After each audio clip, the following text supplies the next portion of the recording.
In true Helix style, we have a little bit of old school and a little bit of new school kicking it this evening. So we have an app called Slido that you can use, that you can sneak the questions that you don't want to stand up and ask in front of everyone, but you really want these adjudicators to answer.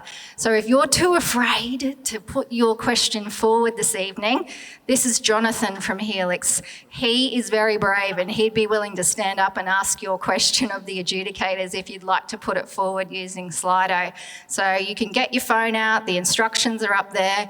We'd be happy to accept questions through that app.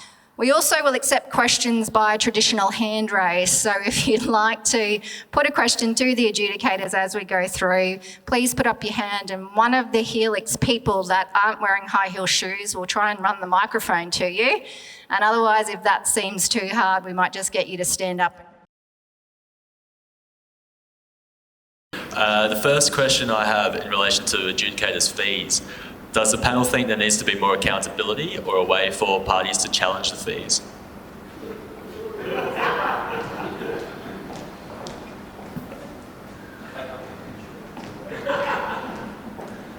I think there should perhaps be more fixed fees. I think that's, in a way, if the parties agree what the fixed fees are up front, and obviously the adjudicator is aware of what those fixed fees are, I think moving away from the fixed fees, I think the adjudicator is a professional. The adjudicator, perhaps as part of the decision, can assess and indicate what the hours that individual adjudicator has actually worked as part of the decision.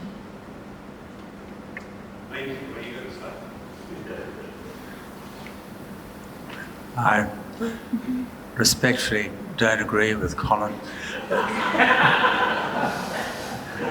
It's so jolly hard. You know, just by way of an example, I did my first arbitration late last year, and it was supposed to be, the fees were supposed to be capped. I had 3 applications for orders to freeze property, to join parties, etc., and it was all supposed to be capped for $25,000. It was just impossible. So I had to say to the parties, no. I honestly appreciate that we're not there to resolve disputes, but it's hard enough adjudicating. Chris was involved in the Acciona case. Now that, for any adjudicator, if you haven't read that case, Acciona against Monadelphous 2020, Justice Bond, it's the most fabulous way, or a roadmap for any adjudicators regarding jurisdiction. And it's important, but honestly, so many of these things, you are swimming in treacle trying to get through jurisdiction. How can you assess or be fixed to a fee when you don't know what's going to pop up? That's the problem I find, and you know, certainly my fees would be, because I'd just compare it to what I'd be working in a legal practice, because adjudication, as all of you know, takes you right out of action for a while. You can't just do a little bit and then go back to it. So, and it just takes time. And I'd be happy to defend any fee and explain why. And I don't understand why there's this perception that everybody wants a free lunch. But that's a personal view. And sorry. But when I said fixed fees, I didn't mean fixed fees for every single adjudication. I think I've adjudicated over 160 adjudications. The majority of them have been under 750,000.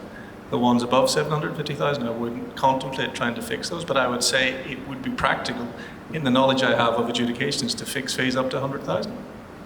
That's an initiative that we have introduced at Helix Legal, because one of the things that we identified is for the smaller claims, if I come to a contractor and say, oh yes, we can act for you, and they're only chasing $50,000 and I can't give them some kind of indication about what my costs are going to be, you want to make a commercial decision about how much you're going to spend and then how much you're going to gain potentially from spending that amount of money.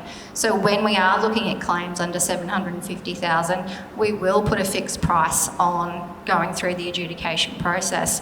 And we do that too because we fancy the systems that we've built up within the firm for being able to deal with that work, and because adjudication is the bread and butter of what we do every day. So we do take on some risk, but we feel like for those smaller claims, we're probably in the better position than some of our clients to be able to share some of that risk with them.